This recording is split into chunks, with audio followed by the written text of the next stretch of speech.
When we talk about the giants of world literature, Dante Alighieri stands among the very tallest.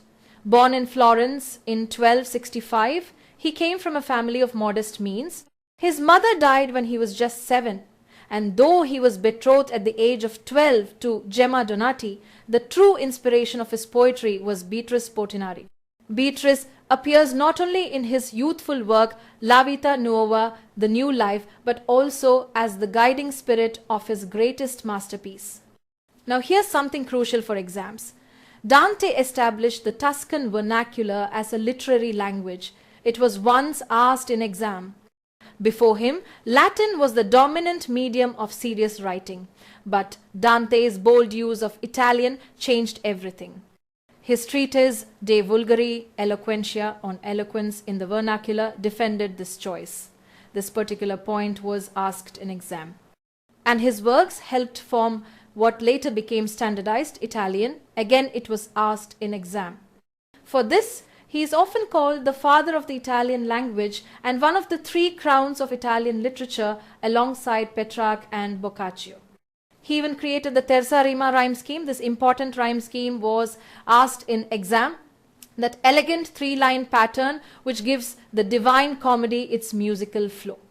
Now let's turn to his masterpiece. Originally titled La Commedia, later known as the Divine Comedy, it was composed between 1308 and 1321.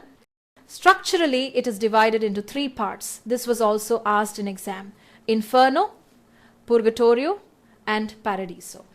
The poem is an allegory of the soul's journey to God, tracing Dante's path from error to enlightenment. In Inferno, guided by the Roman poet Virgil, this significant point was asked in exam. Dante descends through the 9 circles of hell. Each circle represents a deeper sin, sins of appetite, violence, fraud, and malice. This vision of hell dramatizes the rejection of spiritual values and the justice of divine punishment. In Purgatorio, Dante climbs the Mount of Purgatory, again guided by Virgil, until Beatrice arrives to take his place. Virgil represents human reason, but Beatrice represents divine grace and knowledge. The role of Beatrice was asked in exam. Together, the 2 guides mark the balance of intellect and faith. This part of the poem symbolizes purification, where souls prepare themselves for paradise through penance, reflection, and moral growth. Finally, in Paradiso, Dante ascends through the heavenly spheres, guided now entirely by Beatrice. Again, it was asked in exam.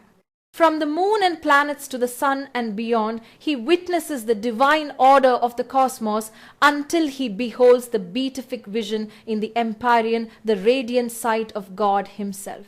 Here, Dante's personal journey becomes a universal allegory of the soul's ascent toward truth and salvation.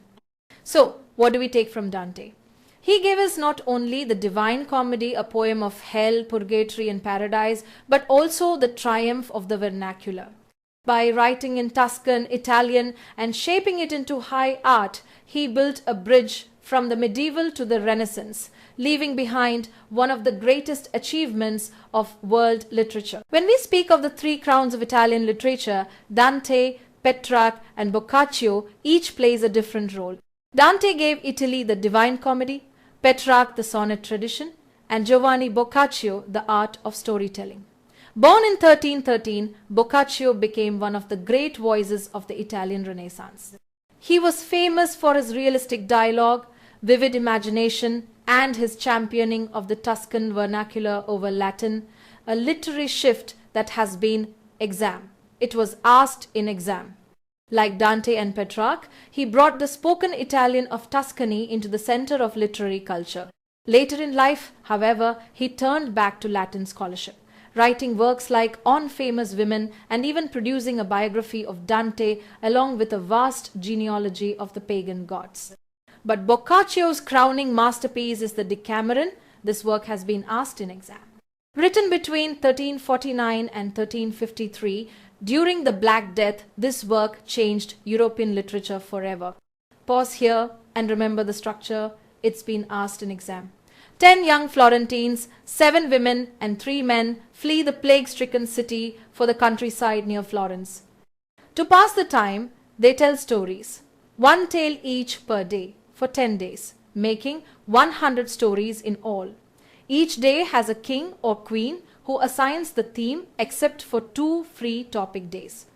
And don't miss this, Dioneo, one of the storytellers, always narrates the 10th tale of the day, often with witty, subversive twists that reflect Boccaccio's own voice. The themes cover everything: fortune and human will, tragic and happy love stories, clever tricks and witty replies, satire of the clergy, tensions of class, and even bold portrayals of female ambition. The tales are framed by vivid scenes of the group's daily life meals, songs, and conversations that give the entire work a remarkable unity. Its literary importance is enormous. The Decameron stands as a masterpiece of classical Italian prose, shifting away from medieval allegory into a new realism. It portrays everyday life with humor, social critique, and moral reflection. And don't forget its influence. Chaucer drew on the Decameron for the Canterbury Tales, while in Spain, Cervantes and Lope de Vega felt its impact. This influence on Canterbury Tales was asked in exam. In short, Boccaccio gave Europe the modern short story tradition. Francesco Petrarch, born on July 20th, 1304 in Arezzo, Italy, is often called the father of humanism. It was once asked in exam. The son of Sir Petrarco, a merchant and notary, Petrarch was first pushed toward a legal career. He studied law in Montpellier and later Bologna, but after his father's death in 1326, he abandoned law to follow his true passion, Latin literature and poetry. That choice would change the course of European culture. The turning point of his life came in 1327 in Avignon, when he met Laura di Noves. Laura became his lifelong muse, inspiring the canzoniere, also called rhyme sparse. This work was once featured in the exam. This collection of 366 poems, 317 of them sonnets, was written between 1327 and 1368. Its themes are unrequited love, longing, loss, and regret. The very form of the Petrarchan sonnet is named after him, as he popularized this model with its octave and sestet structure. But Petrarch was more than a love poet. His rediscovery of Cicero's letters is often credited with initiating Renaissance humanism. This was also asked in exam. He believed the classics were not just texts of the past, but living guides for moral and civic life. Alongside Dante and Boccaccio, his writings helped shape the Tuscan vernacular, which later became the foundation of modern Italian. By the 16th century, the Accademia della Crusca endorsed Petrarch as a model of Italian style. Pause here and recall this Petrarch's influence spread far beyond Italy. His canzoniere inspired Geoffrey Chaucer and Sir Thomas Wyatt, who brought the sonnet into English literature, and his impact extended all the way to poets like Shelley in the 19th century. Petrarch's themes of unattainable love, sorrow, and the fleeting nature of beauty set the tone for centuries of European lyric poetry. His ability to unite classical learning with deeply personal emotion gave him a unique place in literary history. So remember these anchors: the canzoniere, his rediscovery of Cicero's letters and humanism, and his legacy as the father of humanism. And, of course, the Petrarchan sonnet, his enduring gift to European poetry.